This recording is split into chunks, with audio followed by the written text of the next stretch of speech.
यानी इजराइल के बाद अमेरिका को भी बाहर कर खाड़ी देश ईरान के साथ अलायंस बनाने की तैयारी में है।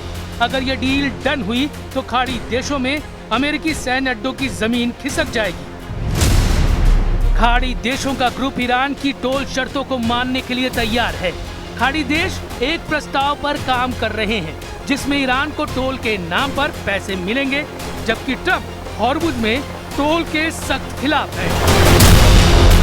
असल में खाड़ी देशों का प्लान युद्ध से अमेरिका के सेफ एग्जिट देने का है, जिससे ईरान के आगे अमेरिका के सरेंडर की इमेज न बने।